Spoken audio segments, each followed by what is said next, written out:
Karibu tena katika simulizi iitwayo 12, na hii ni sehemu ya pili. Wakati wote Morel alipokuwa anakimbia huku amembeba huyo mtoto wa kike mgongoni, huyo mtoto alikuwa akisema neno Eve bila kuchoka. Ilikuwa ni pumzi ya Morel baada ya kumshusha yule binti mdogo.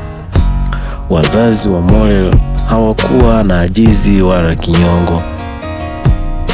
Walimpokea kwa dhati yule mtoto, na baada ya maelezo mafupi kutoka kwa Morel, walimpatia huduma ya kwanza. Na baadaye kidogo, Morel aliyekuwa ameenda kumuita mganga wa kijiji alifika huku akiwa ameambatana na yule aliyeenda kumfuata, yaani mganga wa kijiji. Matibabu ya kina yalichukua nafasi yake ili kuhakikisha afya imara ya huyo mtoto inarejea. Baada ya muda kiasi, mganga alihitimisha matibabu yake na alipokea malipo yake na kuondoka. Morel aliyemleta binti huyo alibaki karibu naye na alijikuta kila mara akitamani kuwa karibu na huyu binti mdogo. Baada ya muda mrefu, mama alileta chakula na mle ndani, na hapo Morel alijaribu kumlisha yule msichana, ila kwa bahati mbaya ilishindikana kabisa, kwa kuwa yule mtoto alikuwa amekifunga kinywa chake kwa nguvu na asingeweza kukifungua. Masaa machache baadaye, yule mtoto mdogo ambaye mpaka sasa hakujulikana jina lake alirudisha fahamu zake. Mbele ya macho yake, mtu wa kwanza alikuwa ni Morel. Kwa tabasamu kubwa, Morel alimkaribisha huyu binti kwa kurejea, huku akimtazama kwa macho ya furaha. Kwa msaada wa Morel, binti alikula na sasa alipata nguvu kiasi. Na hapo Morel aliwaita wazazi ili waweze kuongea na yule binti. Baada ya wazazi kuingia, mtoto wa kike alisema shikamoni, huku akijaribu kusimama ili kuonyesha heshima kwa wakubwa, kwa kuwa ndio uliokuwa utamaduni wao. Baba na mama kwa pamoja waliitikia, marhaba binti, unajisikiaje? Mtoto wa kike alijibu, naendelea vizuri. Mama anasema, niambie mrembo wangu, nimeambiwa kuwa umekutwa umelala mtoni. Nini shida? Nyumbani ni wapi? Na unaitwa nani? Mtoto wa kike anajibu akisema, mimi naitwa Eve. Nyumbani kwetu ni kijiji cha Songambele. Mara mwisho nakumbuka mvua ilianza kunyesha na mama aliniambia nikalale. Muda huo yeye alikuwa akipika na alisema akiivisha ataniita. Nilitii na kwenda kulala. Na baada ya hapo nilistuka nikiwa nimebebwa na mama, huku mvua kubwa ikinyesha, na hatukuwa tena ndani ya nyumba yetu, bali tulikuwa katikati ya maji yaliyotuzunguka.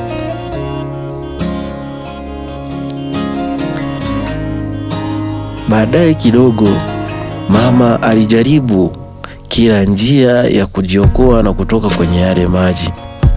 Na mwisho mama aliamua kunikalisha kwenye gogo kubwa ambalo lilikuwa likisafiri kando yetu. Na baada ya mama kunikalisha kwenye gogo hili, alinivukia kwenye maji.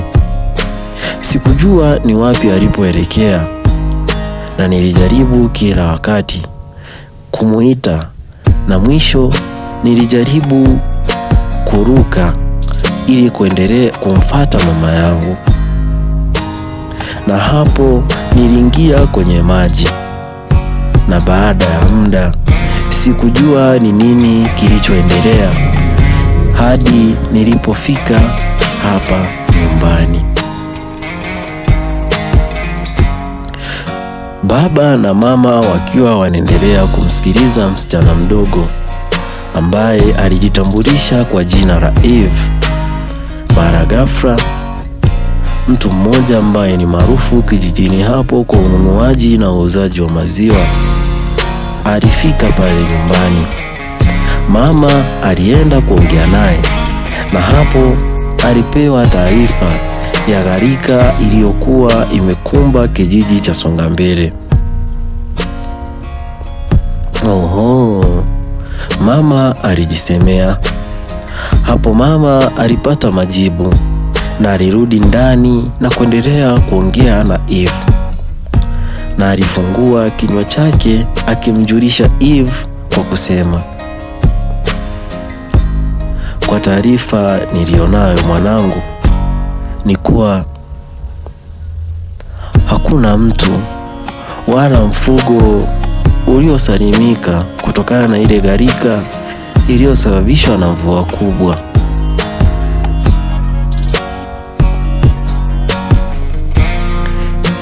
Kimya kilitawala. Hakuna mtu aliyejua amwambie nini mwenzake ili kumfariji. Huzuni, simanzi na vilio vilitawala katika macho yao na mioyo yao. Eva alikuwa mnyonge, alilia na kulia huku akisema, Mungu wangu, ulimchukua baba, sasa umemchukua mama. Ni nani umeniachia? Ni nani umemwacha kwa ajili yangu? Ni nani atanisaidia? Baada ya siku chache, huzuni ya kuwapoteza mama na baba na watu wote wa jamii yake haikumwacha salama kabisa Eve. Kila wakati alikuwa ni mtu wa kukaa peke yake huku akilia. Morel na watoto wenzake Junior na Johnson walijitahidi kuwa naye karibu, wakimfariji, wakimtia moyo na kumwonyesha upendo wa dhati kabisa. Familia haikuacha kuwa naye karibu na kumtia moyo na kumkumbusha kuwa hayo yote ni mapito na hakika yatapita, na asijali kwa kuwa Mungu amempa familia mpya na hakika inampenda sana.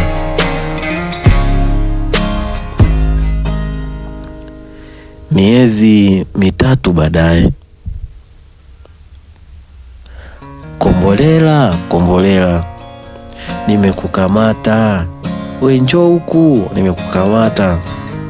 Zilikuwa ni kelele za watoto 4 waliokuwa wametapakaa vumbi, na tabasamu pana likichanua katika nyuso zao na kuwafanya wawe viumbe wanaovutia zaidi kuangalia, kwa mchanganyiko wa muonekano wa kuchekesha, pia muonekano wa kufurahisha kutokana na furaha yao.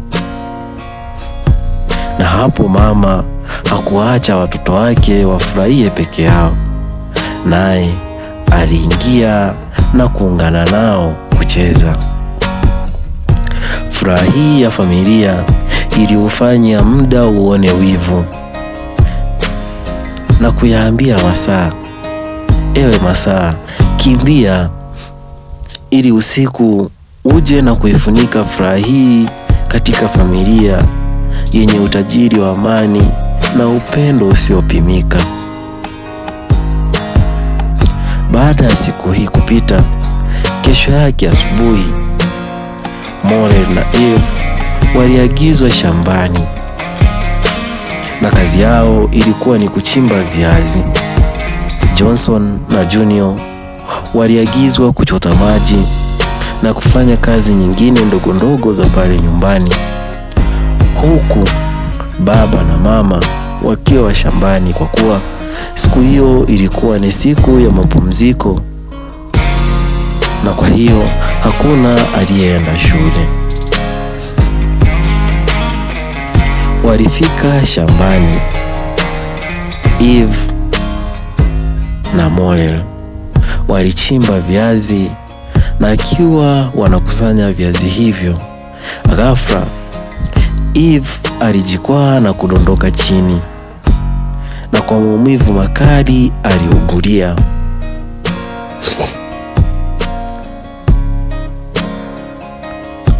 Kama ilivyo kawaida kwa Morel, alikuwepo kila wakati kumsaidia na kumpa faraja Eve.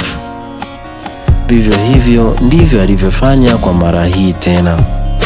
Alimfuata na kumpa pole, na kisha alimnyoosha ule mguu, japo aliugulia kwa maumivu makali zaidi ya mwanzo, lakini alimsaidia kumpa huduma ya kwanza, na hapo aliachana na viazi alivyokuwa wamechimba, na kisha alimbeba Eve mgongoni na kuelekea naye nyumbani. Usikose sehemu ijayo, ambapo kuna mengi ya kusisimua katika kisa chetu kiitwacho 12. Simulizi hii inapatikana kwa njia ya maandishi WhatsApp group liitwalo Refresh with the Correctors Story. Ukihitaji kuunganishwa, tuma neno niunge kwenye namba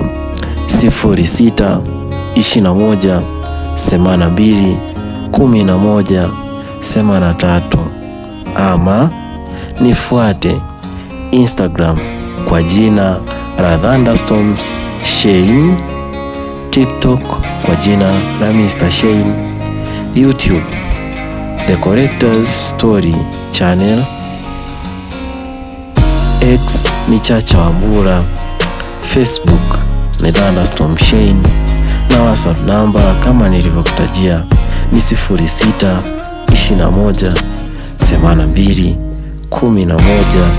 0621821183. Mwandishi, mtunzi na msimulizi wa simulizi hii ni The Corrector. Asante na chao.